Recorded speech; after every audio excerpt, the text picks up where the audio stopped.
In this episode, I speak with mindset and accountability coach and motivational speaker Ryan Stevens. How are you today, brother? I'm very good, thank you. Very, very good.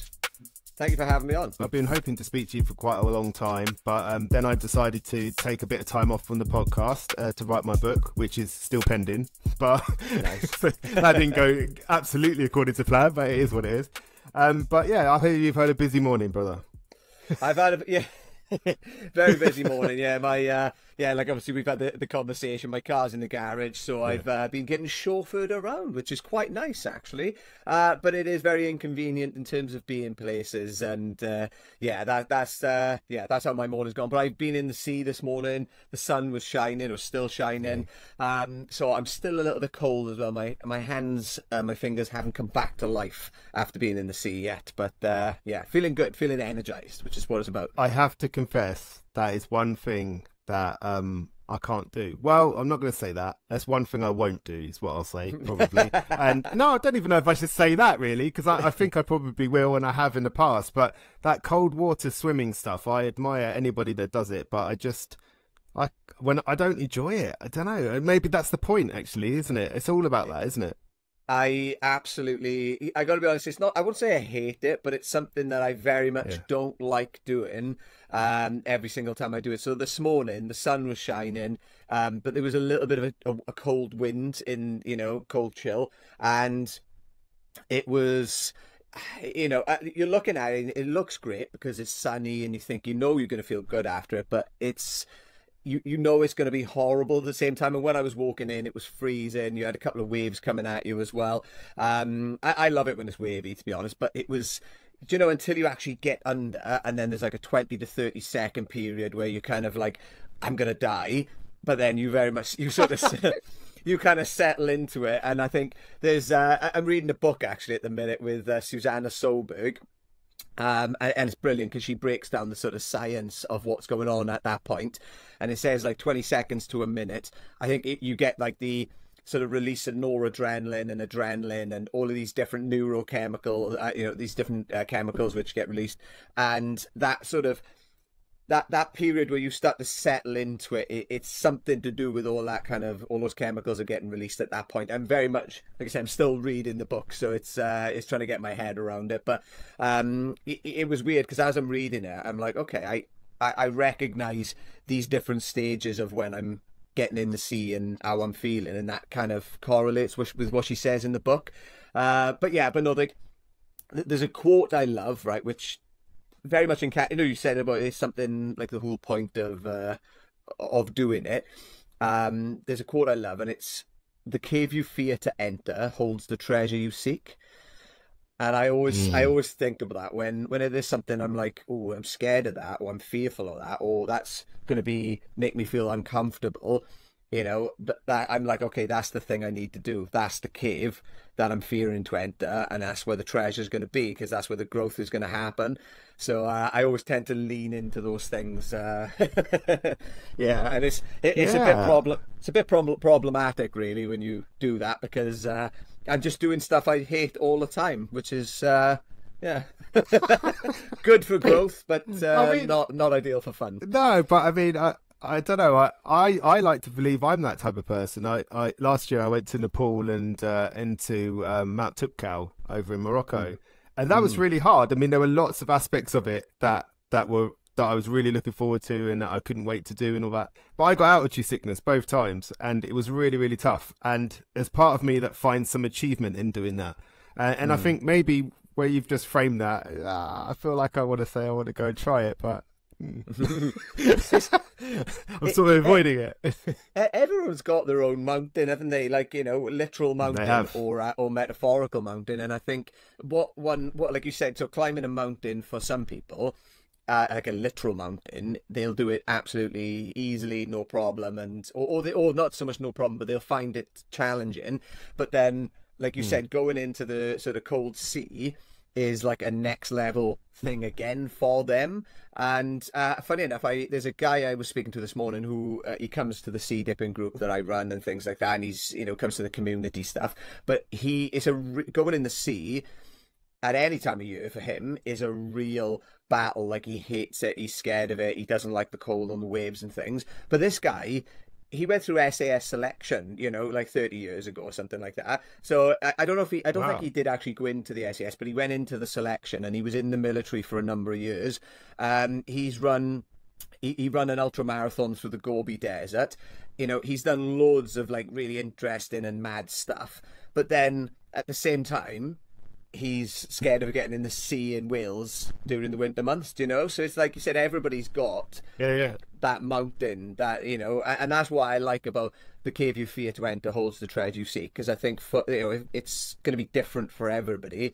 And the more that something scares you, or you're fearful of it or whatever, I think once you go in and you lean into that thing and do that thing, that's where you're going to get the most growth from it, you know, and especially the things that you really don't want to do, not just the stuff that's uncomfortable, but the stuff that you really, really don't want to do. That's where you're going to reap the most benefit. Yeah, and I think that's why I become a bit of a stuttering mess when I talk about it, because I think deep down I know that. I think I know that's something I've got to do and I've got to face, but I just don't want to, you know, which is all part of the point. I mean, there's another saying that I love, and it's very similar to that one. It's that the freedom that you're looking for is found in the thing that you're avoiding. And it's a very similar quote to what you've just said. So, yeah, maybe that is the universe saying, come on, Johnny, get in the sea. So there's a group here in Cornwall, you're probably really familiar with them, Blue Balls, you know them? Yes, yeah. Here in Cornwall? Yeah. And they're always trying to get me in that sea, man, but we'll see. I'm going to move on before I end up getting myself in trouble. But for those that might not have come across you yet, do you want to introduce yourself and tell people a bit about you? Absolutely, yeah. So, I mean, when you did the introduction, so that was, I kind of, so mindset and accountability coach is kind of what I started, identified as and started using when I first started on this journey, which I think we kind of went on this journey about the same time, actually, didn't we? Because I feel like our paths crossed online going back around 2020. And yeah, pretty much I've had a lot of different businesses over a lot of different, you know, over the years since I was 19, and I'm 30 now. But back in 2020, I started using the term mindset coach and accountability coach, and I didn't really know what or where it was going to lead to, but I thought, well, I started looking introspectively at my own stuff, my own life, and the things I'm good at, the things I enjoy doing, and also the things that people come to me for. And I thought, well, I like to help people, I like to support people, and I like to, I know, like giving advice and knowing that somebody has walked away slightly better for that advice. So I started thinking, okay, well, what can I do that's, you know, going to provide me with an income, but actually allow me to do something I enjoy and get a sense of achievement from, or sense of purpose, actually, you know. So it's like in terms of doing it. So that kind of led me on to doing mindset coaching and accountability coaching. I'd been doing motivational talks in schools and colleges and universities, things like that, for a couple of years prior. So I've been doing that for around 7 years now. And I've worked with, in South Wales where I'm from, I've done talks in most of the schools around Swansea and Carmarthenshire, and all of the colleges and universities probably right along South Wales and down into West Wales as well.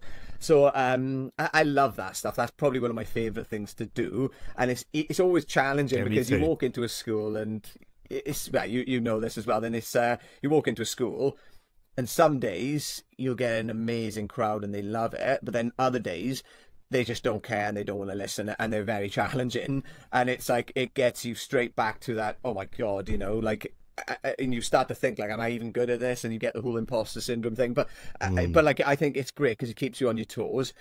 But anyway, I guess I've done that for a number of years, and now what I've sort of morphed into from doing the mindset and accountability stuff is, I was speaking to my friend who's also my graphic designer, who's also my brand strategy guy, and you know, he's very good because he's one of these people who challenges you, you know, he tells you as it is.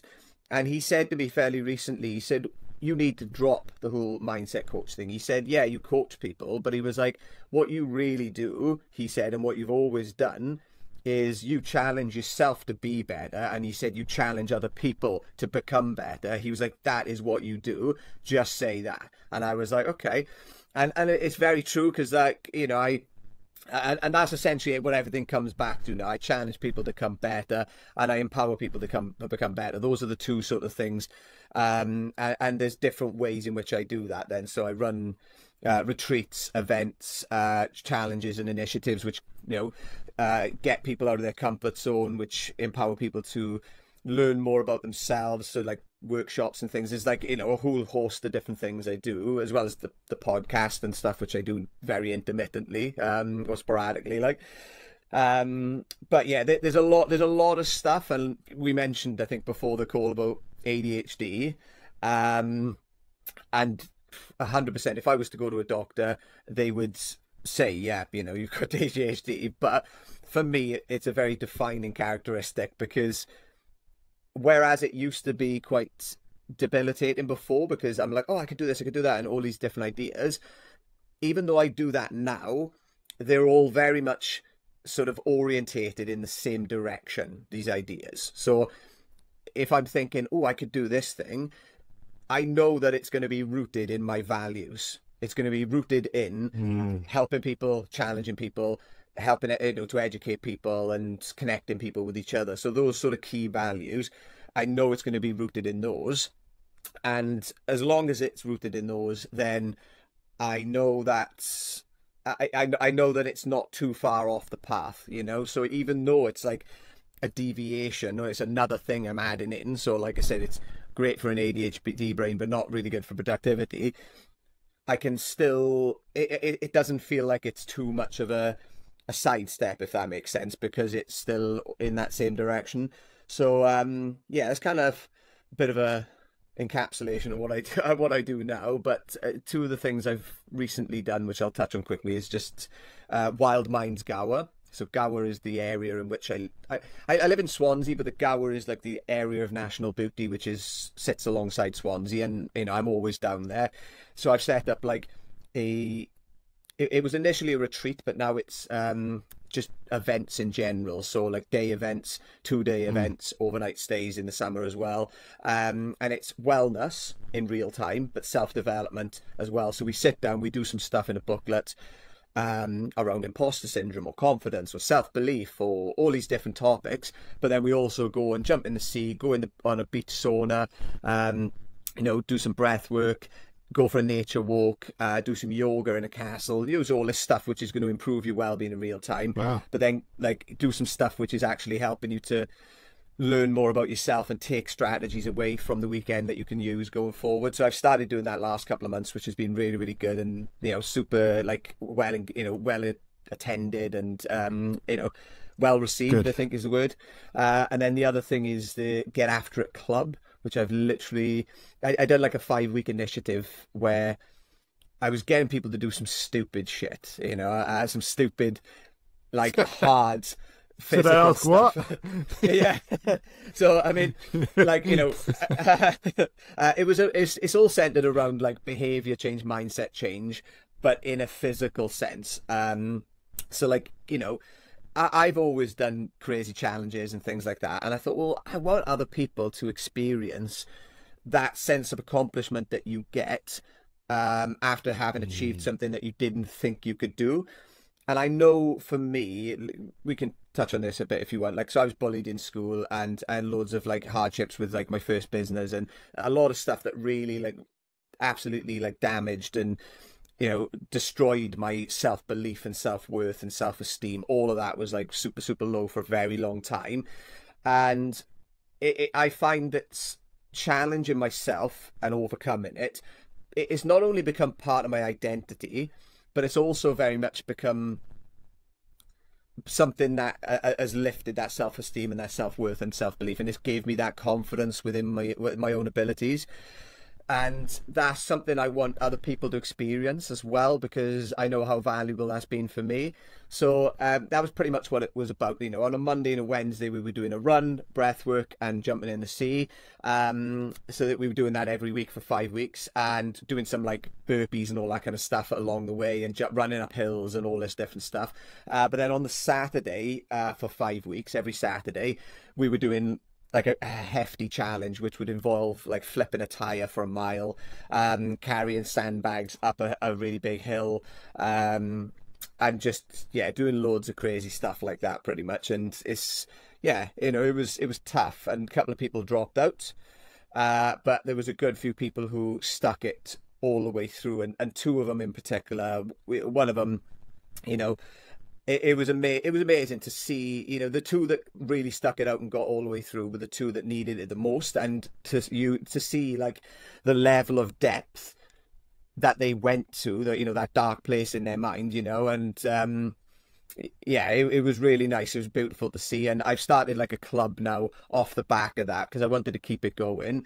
So I've just pretty much opened that up to anybody who wants to do it. And it's also it can be done remotely as well with the club, but it's all about getting after it, not just physically, not just mentally, but in every aspect of people's lives, having that community and that group accountability then to how to do it and to move forward in the different areas of their life. So that's kind of where I'm at with it now. So like I said, I've taken a bit of a pivot, and I still do workshops and things like that with companies and, training and all that kind of stuff. But yeah, that's pretty much it. I've waffled on a little bit, but that's the gist of what I'm doing. No, not at all. I mean, I love that. I got full body goosebumps then when you mentioned that it was something that you had trouble with that self-belief when you was a kid, and for various other reasons, and that it's through challenging yourself that you've been able to build that back up. And I think that's something that's really important to understand, is that you can do something that can build up your self-belief, your self-confidence, your self-esteem, but you have to continue to do things, because it needs topping up, doesn't it? That self-belief, because that part of us in the back of our mind that's always working to tell us we're not good enough, that doesn't ever take a day off. So we shouldn't take a day off either. We need to keep on it too, But it made me chuckle there. You were talking about when you go to schools and you talk, and some of the kids just respond really well and some don't. I remember doing a talk a little while back, and I was talking to quite young children, so I was really sticking with the basics of self-development. I was talking about nutrition, I was talking about sleeping, I was talking about drinking water, I was talking about real basic stuff, being kind, all that sort of stuff. And I delivered this talk, and lots of kids were just looking up at me, and the teachers were looking up at me and smiling, and yeah, this is great. And then I said, any questions? There was my mistake, by the way. Any questions? And then this one kid looks at me and says, do you believe in aliens? And I was like, right, cool. You've just taken all that in then, haven't you? Yeah. I was like, what do I do now? But I think something that you've really brought to my attention in that is a person's relationship with fear. Because I think what we're talking about here is like a lot of the time what we want is on the other side of that fear, isn't it? Like we were talking about when we started, like I suppose fear of going in the sea. And it's like, once I get in there, I remember I went in there last summer, and me and my son were in there, and he was in shorts, I was in a full wetsuit. But I went in, and we were there, and I remember having this feeling once I got over the sort of initial part of it. I remember thinking, why don't I do this all the time?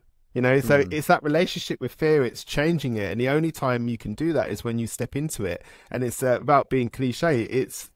There's nothing to fear but fear itself, right? And that's a very cliche quote, but I do think it has some power, man. What drew you 100%. To want to help people then? Do you think? What was it that was it your own?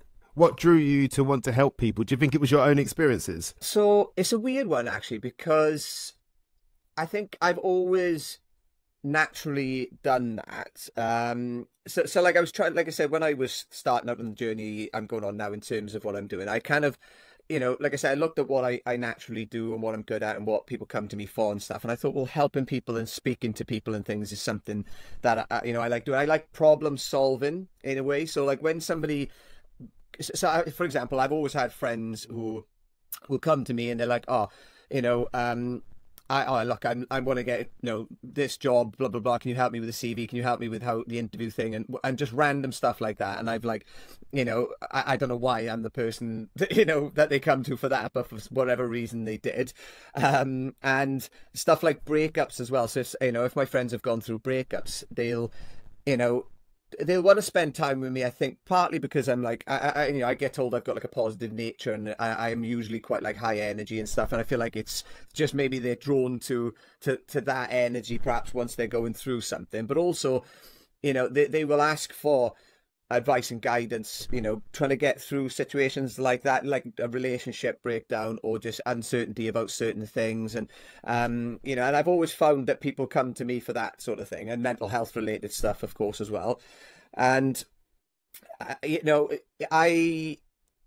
think, this as well. We get like a massive like dopamine, sort of increase or release basically once we help somebody in different ways. I think it's one of the greatest sort of releases, or most it's one of the best things we can do to make ourselves feel good, is to help other people. So I think probably there's part of that, when I've helped people, I thought, well, I actually like this, and the reason I like it is because it makes me feel better, and it's probably at a very subconscious level that's happened, but I think it's, I don't know, I would say just it's something that I find really interesting, trying to like figure out what the right thing is to say to somebody that's going to help them to improve their life in a different way. And it's also really nice to see that transition as well, to see somebody go from the place that they're at when they first speak to you or first come to you for support, and then to see them grow into this other person. And it's not to say that the advice and the guidance that you've given is the entire reason that they've become this person, but that you've at least played a little bit of a part in that process. And I think that there's something really beautiful about that. And there's I'll tell you a quick story. So there's a guy, I haven't worked with this guy professionally, I'm friendly with him, and he started coming down with the sea dipping group that I run, but it was very synchronicitous or serendipitous that we met, because there's a lady I've got on social media. I'd never met her at this point, but she'd followed me for a couple of years. I think I followed her back and stuff like that, and she just randomly messaged me and said, right, this is really random. She said, I've had a guy come to my house, because he was doing some valet stuff on the car or whatever, the job he was in at the time. She said, he's early 20s, he's about 21. And she said, I just feel like he's a little bit lost at the minute in life. And we had a really beautiful chat at the door.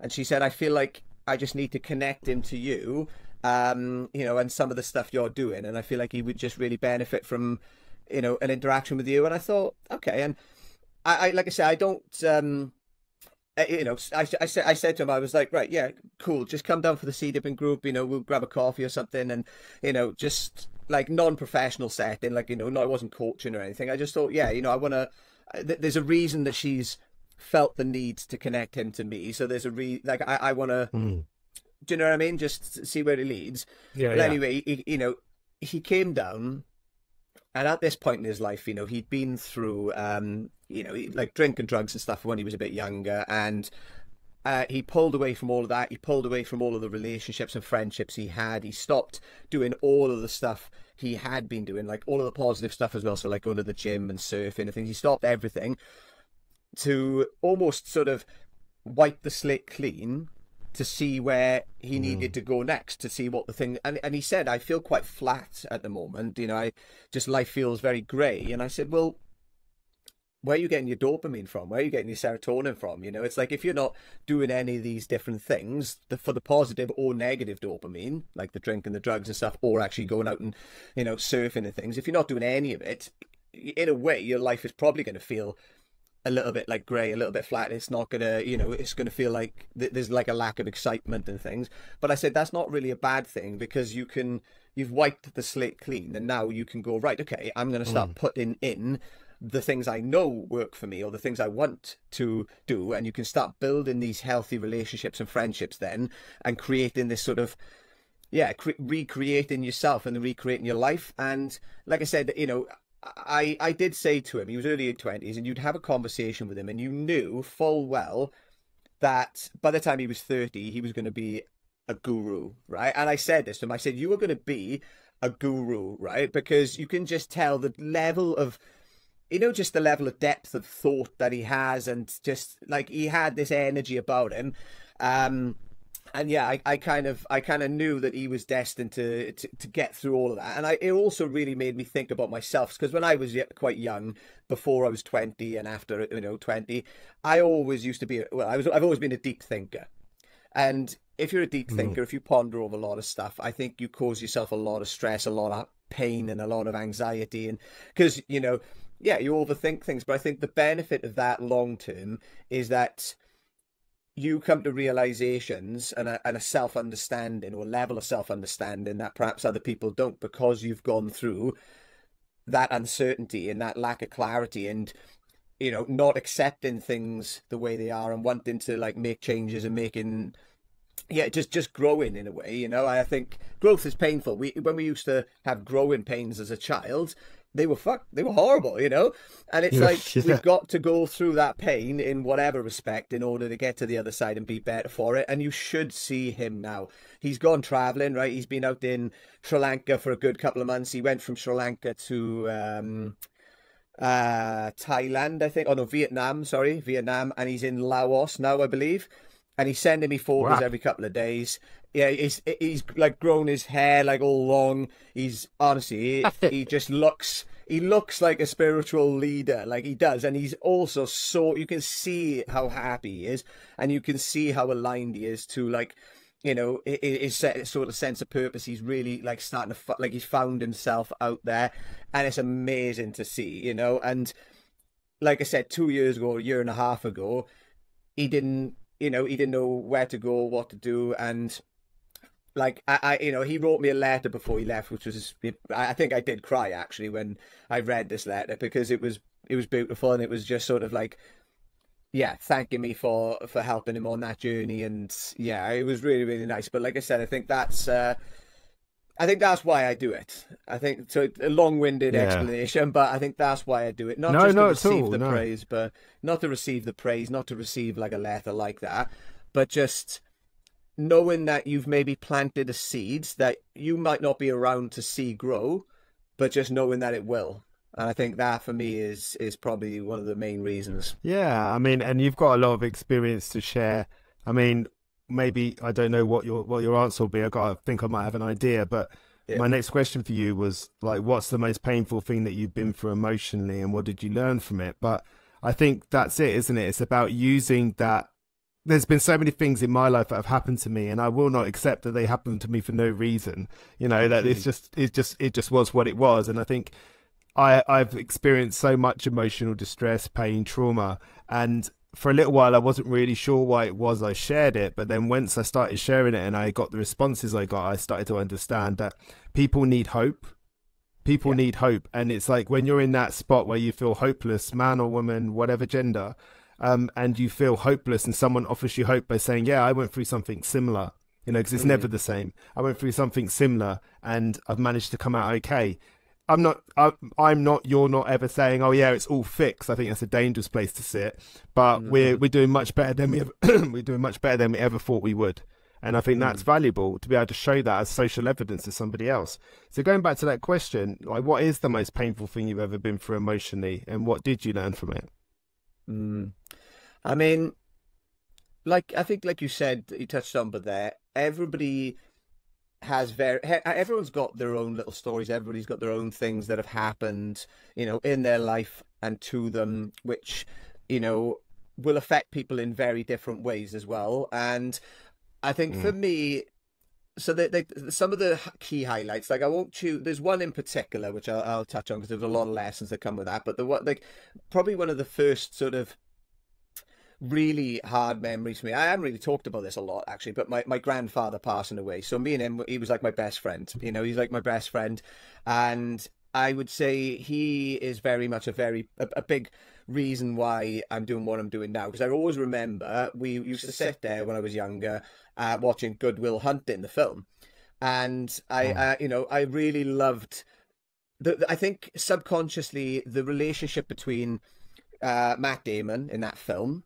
and Robin Williams, I feel like there was a little subconscious or subliminal connection between me and my grandfather and Robin Williams and Matt Damon almost, you know, that sort of older, like mentor type dynamic. I feel like there was some sort of like thing there. And also like what I loved about that film is, you know, Robin Williams takes Matt Damon out into nature onto the bench overlooking the lake, and that's when he really gets through to him. And like that's kind of I've always liked that model. I've always wanted to help people, but I didn't really like it in sort of in terms of the counselling sort of perspective, where you'd kind of, you know, be sitting in a room, you know, no fresh air, no sunlight, no nature, to kind of, to sort of feed into that growth, or to feed into that conversation. So like, I kind of like that dynamic anyway. So that was one thing. And losing my grandfather, super, you know, challenging thing for me to go through. At that age anyway. I lost his wife, my nan, as well. Then a couple of years later, I lost her. So, you know, I think, like I said, everybody's had different losses like that, and they always affect us in different ways. They were very, very pivotal things for me. Parents in between that period as well. So my parents split up. Another big one for me. And I found out quite recently, or maybe about 2 years ago, I started speaking about that period of my life, and I was like, shit, I don't remember the period of when my mother moved out to when she started, because she was living with my nan for a little bit while she was still alive, and I don't really remember that period of time. So I thought, fuck, I've repressed that, you know, I've put that in a box somewhere over there. And, you know, like I said, I was old enough to deal with it, but at the same time still young enough that it's going to make an impression on me, you know, because I was around 16, I think, at the time. So I think those were all very sort of tough things to go through. But then the main one I was going to mention, and I think this is one that's really sort of molded me as a person. When I was 18, 19, I started setting up my first business, which was a tattoo studio. And I set this up with one of my friends.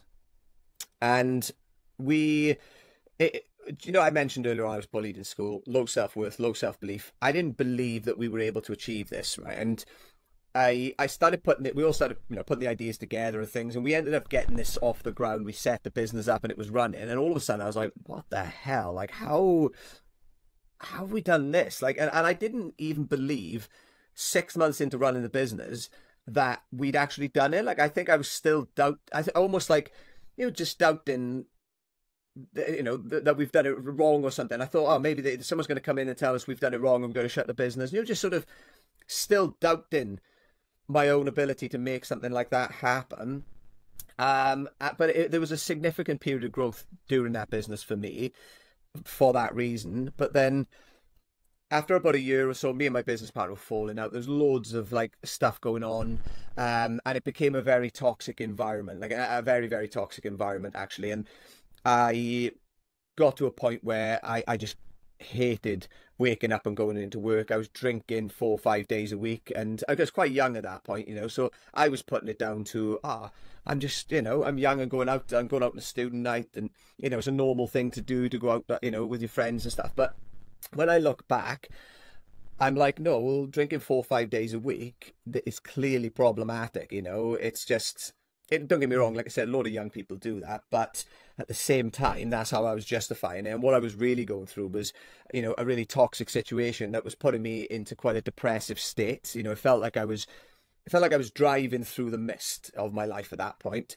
you know, and I just didn't know where the next turning was and what I was doing. I was just on autopilot, you know. And eventually I knew the guys I was working with were going to go elsewhere, set up another business. And I got to this point where I was like, I'm going to end up in loads of debt. I'm going to be seen as a failure. I can't have this happen. And I started selling drugs for quite a short period of time, like a couple of months. And that was my way of basically having like putting some money aside that I don't end up in loads of debt, and that I don't end up, being seen as a failure. Because at the age of like 20 or 21, I think at that point, that's like one of the worst things you can go through, you know. It was it for me at that point. And started selling drugs, and I was taking them a little bit myself as well at that point. And I could see the person I was becoming. I was like, I don't like this fucking person. I was like, this is not who I am. This is not who I want to be. And I ended up walking out of the business because I was like, I'm done. I got a job in a call center, Admiral, the insurance provider, and within a couple of days, I was like, I'm around positive people. I'm around, and they were just normal people, but it was because I'd been in such a toxic environment for a long time that being around other people and being in that environment, I started to feel myself again. I started like almost unraveling this place I'd been in, and like during that period, like I said, I was only there for a couple of weeks, and I thought, like, right, all this, I don't want to be doing this anymore. I was like, I'm just going to get rid of the last bit of shit that I've got here, and I'm done. I don't want this. I don't want to be this person. Like, I don't want that to be who I am. Is that the drugs you're talking about? The drugs, yeah. Yeah. So yeah, and I ended up getting caught during that period, like literally just after I'd left the business, just before sort of the full transition into that role. Got caught, and I ended up going to prison for, well, it was 2 years, 4 months I got sentenced with, and that I was inside for 9 months then, plus, you know, a couple of months on the little ankle tag they give you. And I just remember, you know, when I got arrested, that was horrific. You know, it was, and I know full well, like, that would have been enough for me to stop me from doing that kind of thing forever. But yeah, I ended up having a couple of weeks then before actually getting sentenced, and I was drinking like every single day, pretty much. And then yeah, when I actually got sentenced, then it was kind of a relief. So for the first 2 days, I slept for like 13, 14 hours or something like that. So it just goes to show, you know, like I was, you know, all of the stress and the tension and stuff that had been built up over that period of time. It was like, you know, my body just went into that sort of like relax, you know, recovery type mode. But I was in a very obviously low place mentally, and in a bad place literally.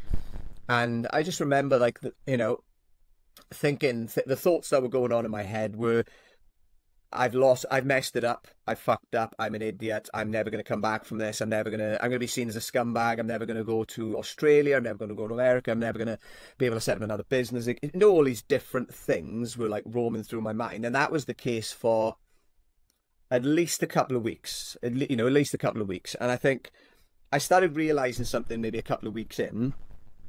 I started thinking, well, if I keep thinking the way I'm thinking, I'm never going to get out of this pit that I found myself in. You know, it's almost like, I always say this, it's like if you've got a metaphorical pit that you've fallen into and a metaphorical shovel, you know, those thoughts that we're feeding, which aren't producing the outcomes we want, are literally you just picking up that shovel and just digging the hole even deeper. And I thought, right, let me put this shovel down and let me start looking up and think, how do I get out of this pit I'm in right now? And, you know, and one of the things I think I realized at that point was, you know, right, I'm in here for a couple of months. I can't get out of this situation any earlier. So I can either wait until I get released and then think, right, I'm going to resume my life now, or I can just start living today and start living day by day and just focus on getting 1% better, because I thought every single day that passes is one day closer to me resuming my life per se and carrying on and doing the things I want to do. But I'm not going to waste that time in between now and then. I'm going to use this as a way of growing, a way of learning, a way of developing, and just getting 1% better every single day. Because I kind of knew, you know, that even though it's 1%, it doesn't seem like much, but if you get 1% better every day, 10 years from now, you will be completely unrecognizable, physically, mentally, spiritually, everything, you know, because it's all about that consistent progress in a direction that is meaningful to you, in the direction that you want to go in. And I think the same thing happens on the flip side. You know, if we are getting 1% worse per day, I don't want to say worse, but just maybe making choices that aren't congruent with where we want to be and who we want to be. So we almost look at that, and 1% doesn't look like much. It might look like, well, I'm going to start smoking a vape when I go out on the weekends. And it might be like, I'm going to start ordering a takeaway on a Friday night because I've just got a new job and I can afford the extra thing. And they're very marginal things. And don't get me wrong, every now and again is okay and things like that. And you know, we all do it. But it's just sometimes recognizing that if you are making those choices, that once and twice is okay. But if you're doing it every single week or every single weekend or whatever, after maybe 3 or 4, 5 years of you maybe vaping and drinking every weekend or having, takeaways on the weekend, you might find that your mood is significantly lower, that you're, maybe experiencing anxiety, or you might experience, have put extra weight on, which makes you feel worse about yourself. And all of a sudden, those little 1% changes that you've made have ended up defining, who you are as a person and how you interact with the world at that point. So it's like, sometimes it's about looking, it's about thinking long term, but then actually bringing it back and just looking in this moment and thinking, okay, how can I just make these marginal changes that are going to move me in the direction I want to go in? And yeah, I think that was the low point for me, definitely. And yeah, I kind of had to make the decision in my mind that it was never going to hold me back, because I think it's very easy to get caught up in that, as somebody who's been to prison and committed a crime, to think, I'm never going to get a job, people are going to think this, that, and whatever. Don't get me wrong, that will happen, but I think ultimately, whether you've been to prison or not, or if it's, in other areas of your life, if you let other people dictate what you're able to achieve, then you're never going to get to the places you want to be. Whereas if you say, I'm never going to let other people or certain situations or certain things that have happened to me hold me back, if you say I'm never going to let that happen, then I think it really empowers you to take the wheel almost of your life, take control of your life, and start building the life that you want and building the changes that you want. And I think if you let those things define you, if you let those things hold you down, that's exactly what they will do. And failure or setbacks are go on. Sorry. When you're in high pressure, high emotional situations, people always spiral. And I think with spiraling, it goes two directions. You can spiral in towards a solution, or you can spiral outwards and make the problem bigger. And spiraling in towards a solution is identifying the problem and then identifying, I don't know, for example, I made this mistake at work. Oh, but so-and-so made the mistake the other week, and then actually it turned out to be quite a good learning moment, and then we all got together and we tackled this problem head on, and you're starting to move towards a solution. However, quite a lot of the time that anxiety can kick in, and we can start spiraling outwards and going, oh my gosh, I made this problem, everyone's going to think I'm rubbish, my boss is going to fire me, what am I going to do when I have no money? I'll have to give up the flat, and before you know it, you've made this enormous problem that's completely imaginary. And there's a PT called James Smith, and he talks a bit about how small changes can end up being significant change in the end. And he uses, in typical James Smith fashion, he uses a toilet roll. And he goes, look, I'll take one sheet off, no difference. I'll take another sheet off, no difference. But if I take loads of sheet off over time, look what happens. It gets smaller, it gets smaller. And I'm just like, that's it, isn't it? And it's like what you did in that situation. I mean, I can't think of many more high pressure, high emotional situations than the one you was in. And I mean, you decide, you had your moments of, you had your little moments of where you felt, the shame of it maybe, or how unfortunate it all was, and how easy it would be for you to spiral outwards and make it bigger and tell yourself, like you said, oh, I'm never going to get this, I'm never going to go there, I'm never going to be able to do these things. And then you decided to say, well, what can I do? And that's the right question, isn't it? That's the right question, because you said earlier on as well that, when you started going into that business, you had this real feeling that you didn't feel like it was real. And I wonder, and it's more of a question than anything, up until that point, you'd had a lot of loss. You'd lost your grandfather, you'd lost your grandmother, and then your parents split up. That's a lot of loss. So everything that you felt attached to was taken away from you. And I wonder if that was significant when it came to the business. You're obviously attached, proud of yourself, and then you find it, this feeling like, is this going to get taken away too? Do you think that may have been happening? Until you'd said that just now, I would have probably, I've never really thought of it like that, but yeah, I believe so. Because like you said, it was something that I was proud of, something that I'd achieved, something that I didn't think was possible as well. And I think a big part of it for me, or the main part of it, was I'd seen my parents struggling financially as I grew up, right? So all the arguments and things were centered around money and things, and I always said, like, I don't want financial situations or money and things to govern my relationships and my life in a negative way, and to have that sort of thing happen. And I think seeing that, and then also knowing, oh, if the business fails, I'm going to end up in loads of debt. If I'd sat there and worked it out, it wouldn't have really been that much. But I think that, for me, was like, okay, I'm gonna be more like this, more like this situation. It's going to bring me closer to the situation and the outcome that I didn't want, which is being in financial difficulty. And that's kind of probably a big reason I set the business up in the first place, or wanted to set up a business, is to build a life and to build, financial resources and stuff that took me further away from that sort of outcome, if that makes sense. And, the arguing and things. I just think that was probably a big part of it.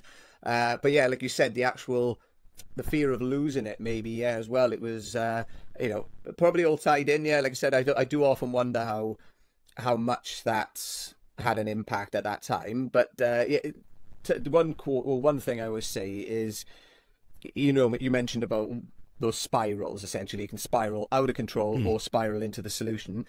And I always look at, like, failure or setbacks or things that happen to us as either an anchor, which is pulling us down, or a ladder that's moving us up, and every situation that happens to us, I think we can look at them in one of the two ways. I think no matter how challenging a situation is, or even, if it's something you think, like, I don't think I'm ever going to see how this will benefit me, even because, like, some stuff that happens, you can't make sense of it, So if there's, well, I won't give examples, but if there's a certain horrific thing that happens and you just think there is no justification for that to happen, and I think that, like you said, I think sometimes it's just recognizing that we won't make sense of why this has happened, but there's going to be things that we can learn and grow, take away from it, that's going to allow us to impact the world in a more positive way. And also, there's going to be things that are created off the back of this situation that we'll never really tie back to that situation, but that's kind of why. I think the example I was going to give is, I had a close friend take his own life, a couple of years back, and my best friend, it was his cousin. They were they were like brothers almost, and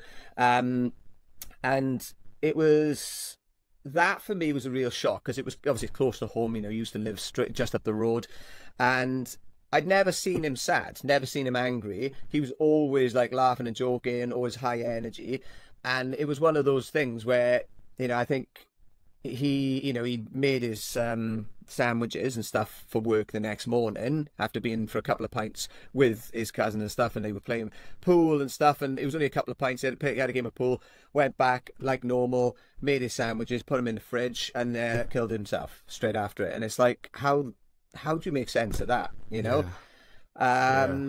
And so, like I said, I think that is the kind of thing where you're never really going to make sense of it. You're never really going to understand why somebody would do that. But all you can do is find ways to find ways to make, yourself better in different ways, and also allow that to then spill out into the world in the messages that you send or the support that you give or things. And that could literally just be, making sure that you're messaging your friends to check in with them and make sure that they're okay every now and again, or just, prioritizing your own mental health, because that you don't want to, start slipping down that road. And I think, like you said, it just allows us to learn and to grow. And I think every situation is there for us to use in that sense.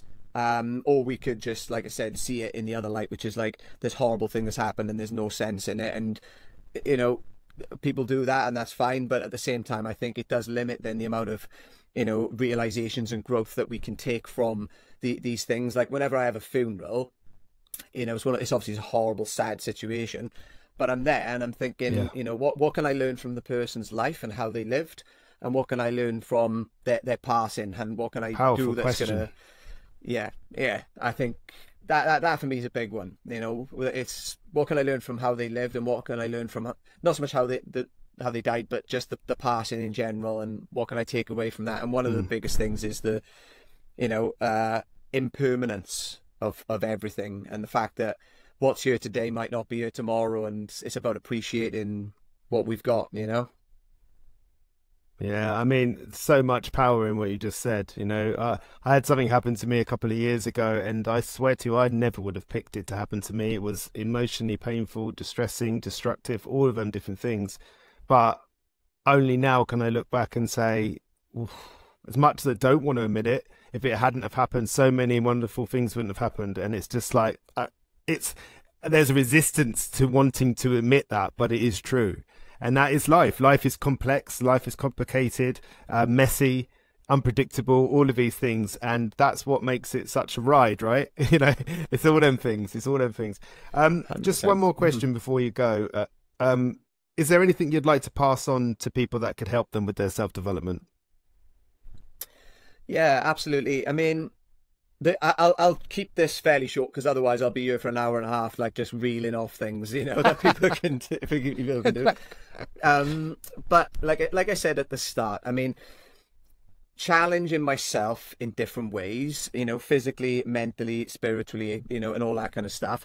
I think those have been, or that has been a really important way for me to grow myself, you know, to overcome the low self-belief, to low self-esteem, all of those things that have previously limited me.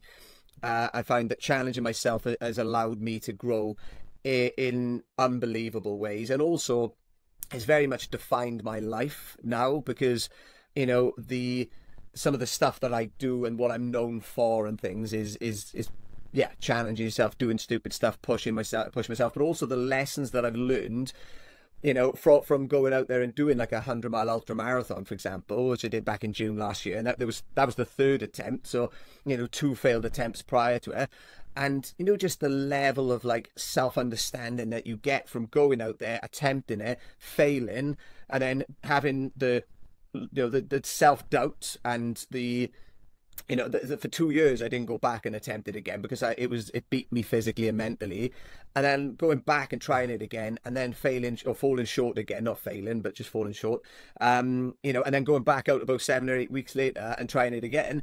Just like, you learn so much about yourself from the failing and the redoing it, but also when you're in the, you know, the pain cave, when you feel like you just feel like you can't take another step, but then you find a way to muster up the courage to take that step, and you think, well, I didn't think I could take one more step, and I just did. So how far can I go? And it's like, you really learn a lot about yourself. Like, I did a 50-miler, and I did it on like 4 hours sleep. So it was literally last minute. I decided the night before I was going to do it. Went up after about 3 hours of sleep and started doing it, and my IT band went at like 28 miles, I think. And I was just in horrific pain for 22 miles, but I still got it done. So, yeah, I think it's those situations, like, you know, when you're pushing yourself in different ways, it hasn't got to be to that extreme. It just, you learn a lot about yourself. So what I would say to anybody is, figure out what that looks like to you, figure out what challenge looks like to you. And it could be running a 5K, it could be reading a couple of books, you know, or reading a book a month, whatever it is. But I think, yeah, the things that scare you, the things that make you feel uncomfortable, and the things that challenge you, once we overcome them, we grow as a person. And I think the scary thing and the beautiful thing is that once we get to the other side of that challenge, we're not the same person as the one who, so like on an ultra, the person that steps out the door versus the person that you are when you step back in later is not going to be the same. And that's quite scary, but I think that's really beautiful. Yeah, agreed. Sorry, my camera went off. Not sure why that happened. Sorry about that, brother. That's okay. But thank you for that, mate. And you know, it's been a really great conversation. I've enjoyed so much about it. I mean, your outlook on self-belief, your outlook on, you know, how challenging yourself is the way to really get growth. I mean, that's such valuable knowledge, and it might not sink in with people right now. They might not quite know what you mean, but next time you're in a situation where you think, what if I tried? I think there's some growth there. There's something interesting for you to discover about yourself. So thank you for sharing that. Just one last thing. What's next for you, and how can people find you? Ooh, what's next for me? I mean, the 100-miler I did last year, which, like I said, was the third attempt. That was physically in terms of challenges, that was the one I was chasing for a long time, and it was the one I knew I needed to tick off in terms of like my own personal growth. But what I've done in the last like sort of, 7 or 8 months since then, is I've poured into my work. I've poured into, building and growing and developing that, which I very much put on the back burner for a long time.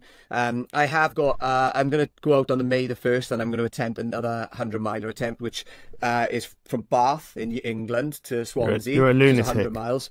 Yeah.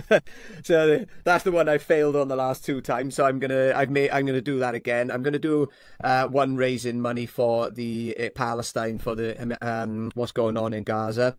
So we're going to be doing a 100-kilometer run/walk with a 20-kilo weighted vest, raising money for charities that are providing aid in Palestine.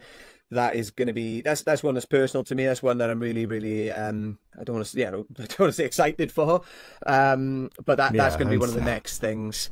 Yeah, and yeah, just building on what I'm already doing with some of the stuff I mentioned earlier with Wild Minds Gower, the Get After It Club.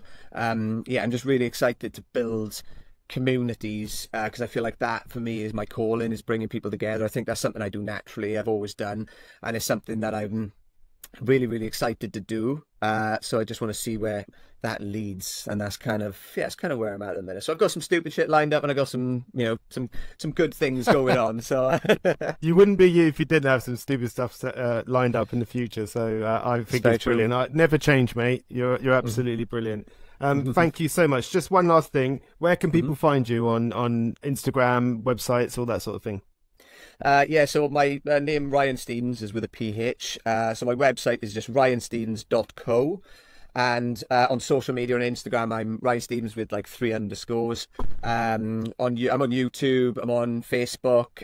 If they just type in Ryan Stevens or Ryan Stevens Co, it should come up on those different channels and stuff like that. So I appreciate you having me on. Thank you very much, and keep doing what you're doing as well. I think what you're doing is super important, and I think a lot of people benefit more so than you realize with the stuff that you're doing, and I think that's the beautiful thing about it, is like I said earlier, you're planting those seeds, not knowing you're not knowing that you're not going to see the growth of those seeds, but just I think knowing that does happen, and that a lot of people are taking a lot of positive stuff away. So I appreciate that, mate. Thanks for saying that. And it's hard. It's a hard space to be in. I'm learning all the time.